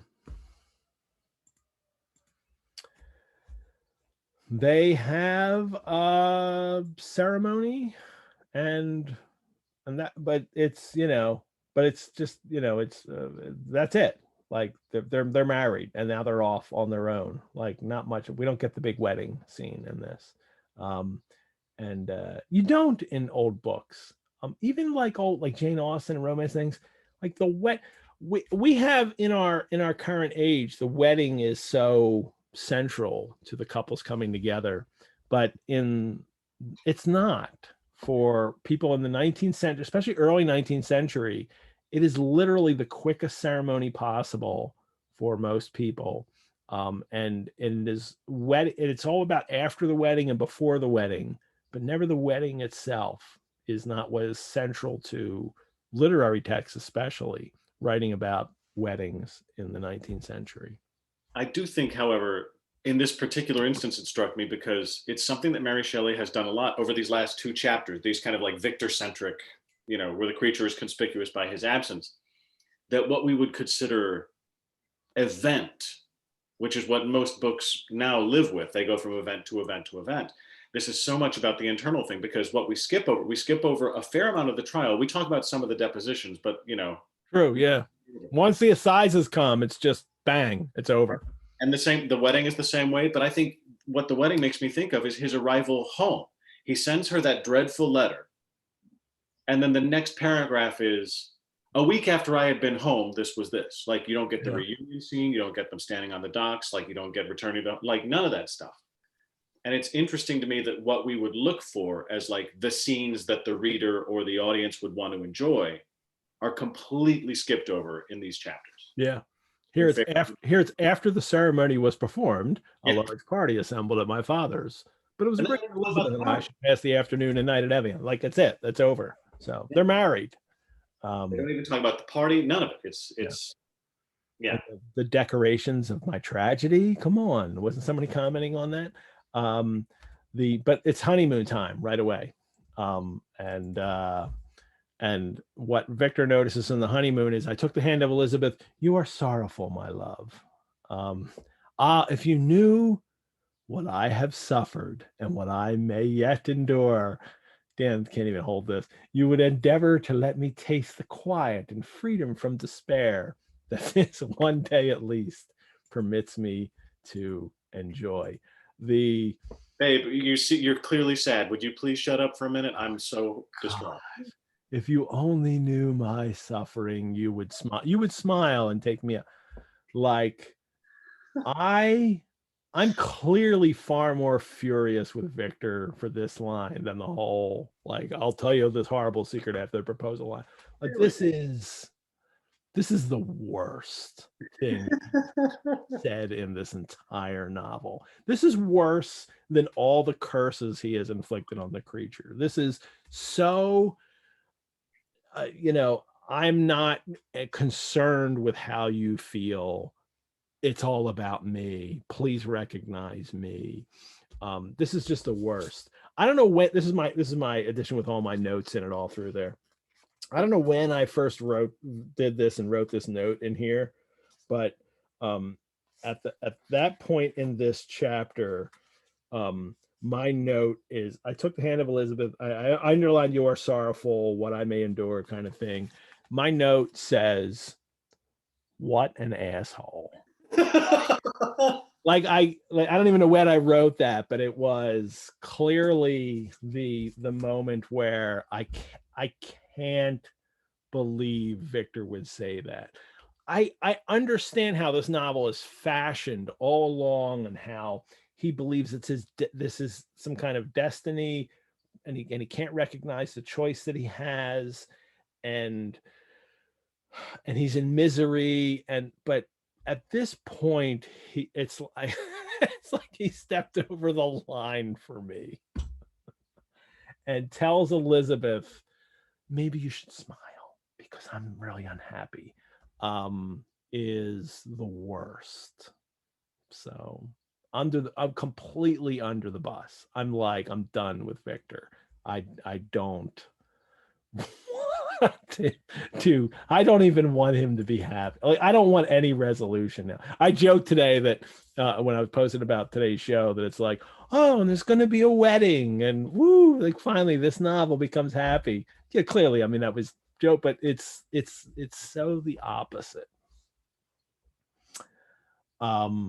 Elizabeth's response to that is, something whispers to me not to depend too much on the prospect that is open before us, but I will not listen to such a sinister voice.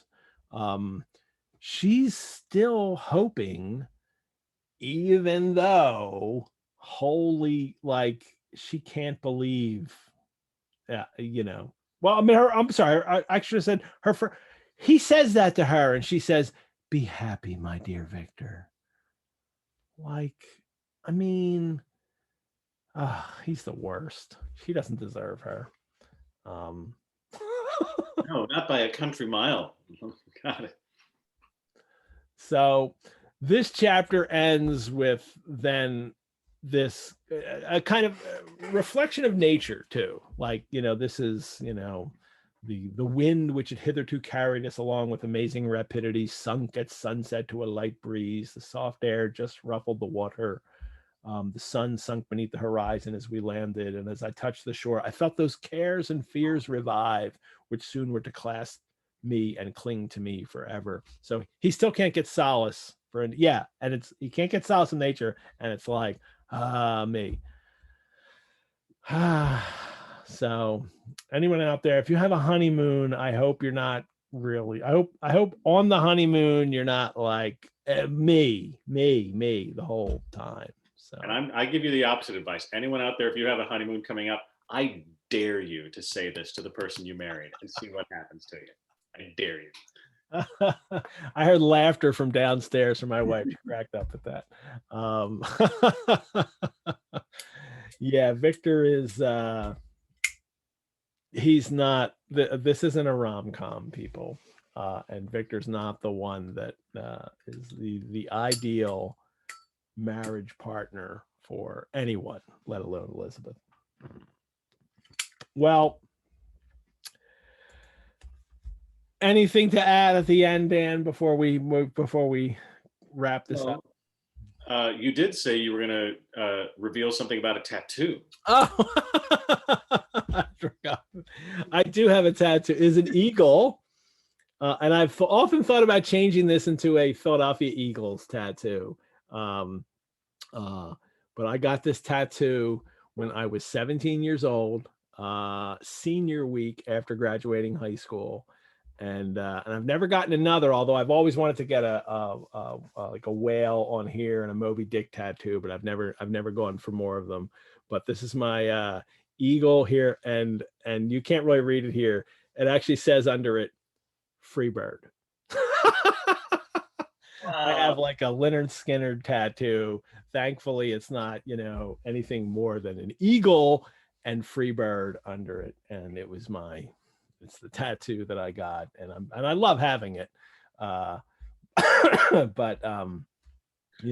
it's still very much like it says what I was a product of, like growing up in the 70s, teenager in the 80s. So I love that. My Free Bird tattoo. So I have all the thought about changing that though and making it an Eagles thing, putting a little football in the claws here. So yeah, I got it in Camden, New Jersey, on the way home from senior week. So I tried to hide it from my mom by wearing shirts that covered it. I had a Flyers jersey on in June, and it was 90 degrees, and I just thought, I can't do this. And I finally just said, "Mom, look," and she almost threw me out of the house. So wait till your father hears. And I talked to my dad on the phone, and he said, "Well, it's your arm." And I said, "Mom, he said it's my arm." She, "What?" She was so angry. But that's my tattoo that comes out in the warm weather. So, all right.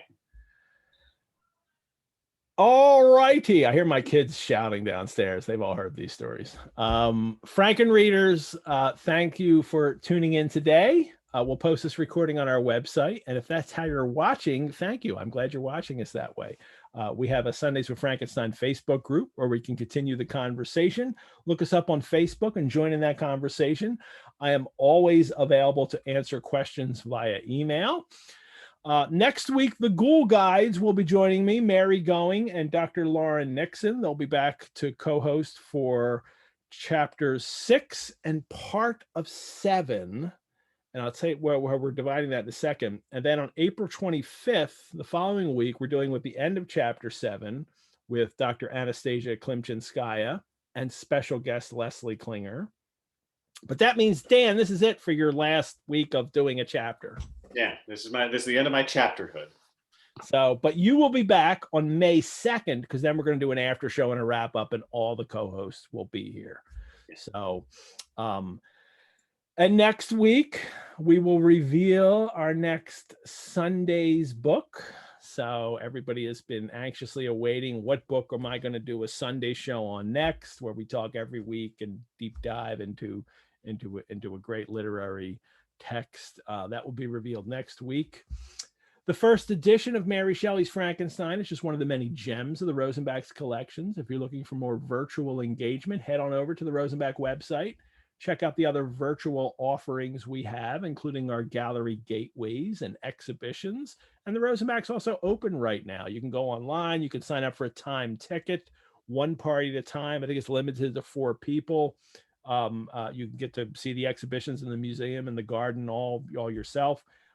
We have a new exhibition on 19th century Japanese sailor Manjiro, which I haven't even seen yet. I'm looking forward to seeing that myself. I will be all vaccinated very soon, and then I'll be out into the world. And I would ask you to please support the Rosenbach, which you can do by donation. And if you're not already a member, I invite you to join, especially at the basic membership level, the Mary Shelley level. Dan, thank you. Thank you so much. This has been an immense pleasure. Thanks everybody for making space for me. I love doing this with you. I wish, and I feel this way about all the co-hosts, and I did with Dracula, and it happened again this time. It's like, I just wish I could have done every week with you. Like, I feel like we talk about things and then I have to go to somebody else, and it's like, oh, but I wish I could talk about this with Dan too. And so I loved having you talk about these chapters. I really, am so happy that you decided to do this. And anytime, Ed, anytime. Just a pleasure.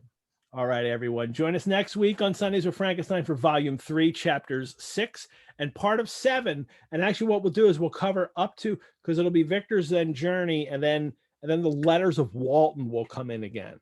And that's the division. And then we'll do just those final letters of Walton will be on the April 25th on the final show. Next week, it'll be up to those letters, chapter 6 and 7, up to where those letters come in.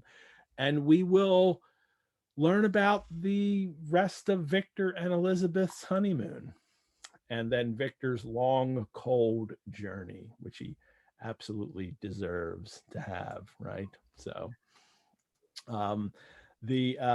so I look forward to doing all of that with you next week. But for now, once again, we will be played out by Tucker Christine's pleated gazelle song, It's Alive. Farewell, wandering spirits, and remember, you have hope and the world before you. Bye-bye, everyone.